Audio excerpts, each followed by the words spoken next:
आज के मुख्य समाचार। राउत के कहा राज्यपाल कोश्यारी तत्काल पद से खुद इस्तीफा देना चाहिए। संस्कृति देश के लिए सबसे आवश्यक, आपको पर्यावरण की सबसे गहरी समझ है। मोस्ट वांटेड खालिस्तानी आतंकवादी कुलविंदर जीत सिंह को दिल्ली हवाई अड्डे से गिरफ्तार किया। बीजेपी विधायक नितेश राणे का संजय राउत पर तंज, राहुल गांधी से बातचीत कर लगाव दिखाया।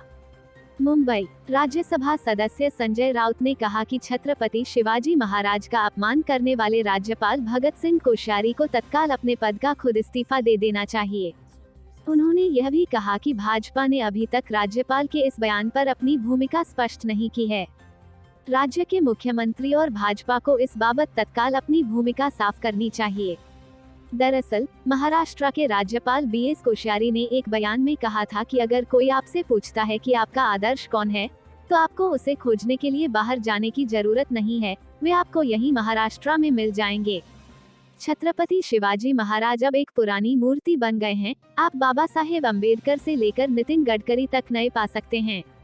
राज्यपाल के इसी बयान के बाद महाराष्ट्र की राजनीति गर्मा गई है।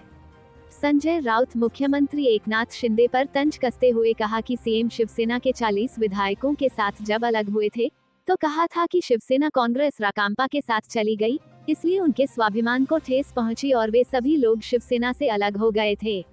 राउत ने कहा कि सीएम सहित 40 विधायकों का स्वाभिमान अब छत्रपति शिवाजी महाराज के अपमान के बाद क्यों नहीं जाग रहा है। इस मामले पर तो सीएम एकनाथ शिंदे को तत्काल इस्तीफा दे देना चाहिए था। छत्रपति शिवाजी महाराज के वंशज छत्रपति संभाजी राजे ने कहा कि राज्यपाल हमेशा विवादित बयान दे रहे हैं, इसे अब सहन नहीं किया जा सकता है। केंद्र सरकार राज्यपाल को तत्काल दिल्ली बुलाए। इसी तरह का विरोध संभाजी ब्रिगेड सहित कई शिवप्रेमी संगठनों ने भी किया है। मुंबई, कन्याकुमारी से आरंभ हुई राहुल गांधी की भारत जोड़ो यात्रा अब महाराष्ट्र पहुंच चुकी है। रविवार को राहुल गांधी ने भारत जोड़ो यात्रा के चलते महाराष्ट्र के बुल्ढाना में आदिवासी महिलाओं की सभा को संबोधित किया। राहुल गांधी ने बुल्ढाना के जलगांव जामोड़ में आदिवासी महिलाओं को संबोधित करते हुए अपनी दादी इंदिरा गांधी को याद किया। आदिवासी महिलाओं के सम्मेलन को संबोधित करते हुए राहुल गांधी ने कहा कि मेरी दादी इंदिरा गांधी एवं आपके बीच बहुत गहरा रिश्ता था, अभी भी आप उनको याद करते हो। उन्होंने एक वाकया याद करते हुए कहा कि जब मैं छोटा था, दादी ने मुझे एक तस्वीर की किताब दी थी। उस पुस्तक का नाम था तेंदू, एक आदिवासी बच्चा। राहुल गांधी ने कहा कि वो पुस्तक आदिवासी बच्चे के बारे में थी, जो ये उस आदिवासी बच्चे एवं जंगल के रिश्ते को समझाती थी। उन्होंने कहा कि हर 2-3 दिन पश्चात दादी को पकड़ लेता था तथा वो किताब उनसे पढ़वाता था। उसमें बहुत सुंदर चित्र बने हुए थे तथा लड़के के पास तीर कमान था। वो लड़का मछली मारता था। राहुल गांधी ने कहा कि बच्चा ही था तो ये बहुत अच्छा लगता था। एक दिन दादी से पुस्तक के बारे में पूछा, आदिवासियों के बारे में पूछा। उन्होंने कहा कि दादी से पूछा कि ये किताब आपने मुझे क्यों दी। दादी ने जवाब दिया, क्योंकि यही हिंदुस्तान के असली मालिक हैं। राहुल गांधी ने कहा कि दादी ने तब बोला था कि यदि हिंदुस्तान को समझना है तो सबसे पहले आदिवासियों को समझना होगा, उनकी जिंदगी को समझना होगा, जंगल को समझना होगा, जल को समझना होगा। उन्होंने कहा कि दादी ने कहा था कि आदिवासियों की संस्कृति को समझे बिना, रीति रिवाज समझे बिना तुम हिंदुस्तान को नहीं समझ सकते हो। छोटा सा बच्चा था तो ये बात भूल गया था। राहुल गांधी ने कहा कि कुछ वर्ष पहले म्यूजियम में वो पुस्तक दिख गई। उन्होंने कहा कि हर नागरिक से ये बोलना चाहता हूँ कि यदि आप हिंदुस्तान को सचमुच समझना चाहते हो तो आपको आदिवासियों का इतिहास, उनकी जीवन शैली, उनके जंगल और पर्यावरण से रिश्ते को समझना होगा। राहुल गांधी ने केंद्र सरकार पर भी हमला बोला तथा कहा कि कुछ वक्त पहले पीएम का एक भाषण सुना। अपने भाषण में पीएम ने एक नए शब्द का इस्तेमाल किया था, वनवासी। उन्होंने वनवासी और आदिवासी के बीच का अंतर भी बताया। उन्होंने केंद्र सरकार और पीएम नरेंद्र मोदी पर सीधा हमला बोलते हुए कहा कि ये हर रोज आपसे आपका जंगल छीनकर हिंदुस्तान के सबसे बड़े बिजनेसमैन को दे रहे हैं। राहुल गांधी ने कहा कि हमारे लिए आप सिर्फ आदिवासी हैं, देश के मालिक हैं, वनवासी नहीं। उन्होंने कहा कि जंगल और जमीन के साथ आपको शिक्षा, स्वास्थ्य, रोजगार, धन का अधिकार भी आपको मिलना ही चाहिए। आपका इतिहास एवं आपकी संस्कृति देश के लिए सबसे आवश्यक है। आपको पर्यावरण की सबसे गहरी समझ है। मुंबई एनआईए ने मोस्ट वांटेड खालिस्तानी आतंकवादी कुलविंदरजीत सिंह को दिल्ली हवाई अड्डे से गिरफ्तार किया है। अधिकारी ने बताया कि उस पर 5 लाख रुपए का इनाम था।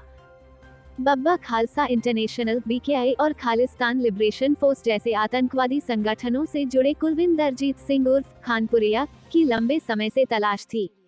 अधिकारी ने बताया कि कुलविंदरजीत सिंह उर्फ खानपुरिया को शुक्रवार को बैंकॉक से यहां पहुंचने के बाद इंदिरा गांधी अंतर्राष्ट्रीय हवाई अड्डे से गिरफ्तार कर लिया गया। खानपुरिया पंजाब में चुन चुनकर हत्या के मामलों को अंजाम देने की साजिश रचने समेत अनेक आतंकवादी मामलों में शामिल और वांछित था। वो 2019 से फरार चल रहा था और एनआईए ने उसके बारे में सूचना देने पर 5 लाख रुपए के इनाम की घोषणा की थी। मुंबई कांग्रेस नेता राहुल गांधी की तरफ से वीर सावरकर पर दिए गए बयान को लेकर महाराष्ट्र में राजनीति गरमाई हुई है। सत्ता पक्ष भी राहुल गांधी को हर तरफ से घेर रहा है। इस विवाद पर जहां उद्धव ठाकरे गुट की शिवसेना की भूमिका पर बीजेपी की तरफ से सवाल उठाए जा रहे हैं, वहीं सोमवार 21 नवंबर को शिवसेना नेता और राज्यसभा सांसद संजय राउत ने एक ट्वीट किया, जिसमें लिखा कि राहुल गांधी ने उन्हें फोन कर उनकी तबीयत के बारे में पूछताछ की और सेहत का ध्यान रखने को कहा। इसके बाद बीजेपी विधायक नितेश राणे ने संजय राउत के ट्वीट पर तंज कसते हुए लिखा कि जो सावरकर पर आलोचना करते हैं उनसे इनका लगाव दिख रहा है। इस पूरे विषय में बीजेपी की तरफ से बयान आया, उद्धव ठाकरे की शिवसेना जो हमेशा वीर सावरकर को एक आदर्श पुरुष मानती है, वो कैसे कांग्रेस की तरफ से किए गए सावरकर के अपमान को महाविकास अघाड़ी में रहकर सह रही है। इसके बाद उद्धव ठाकरे ने अपनी भूमिका स्पष्ट करते हुए कहा, राहुल के बयान से वो सहमत नहीं हैं। वहीं सोमवार 21 नवंबर को नितेश राणे ने संजय राउत पर तीखा तंज कसते हुए कहा, ये अब भी ऐसे लोगों के प्रति अपनी निष्ठा दिखा रहे हैं जो वीर सावरकर को हमेशा अपमानित करते हैं। नितेश राणे का मानना है कि संजय राउत और उनकी पार्टी सावरकर प्रेमी नहीं, बल्कि उनसे प्रेम करने का एक ढोंग करती है। अगर उनका सच्चा प्रेम होता तो वो सावरकर का अपमान नहीं सहते। पिछले हफ्ते राहुल गांधी अपनी भारत जोड़ो यात्रा के लिए महाराष्ट्र के वाशिम में थे, तब उन्होंने अंग्रेजों से माफी मांगने के लिए वीर सावरकर की आलोचना की थी। उन्होंने सावरकर पर अंग्रेजों से अपील करके महात्मा गांधी, जवाहरलाल नेहरू और सरदार पटेल जैसे नेताओं को धोखा देने का भी आरोप लगाया। राहुल के इस बयान के बाद महाराष्ट्र की राजनीति में भूचाल आ गया। Bureau report, Mumbai.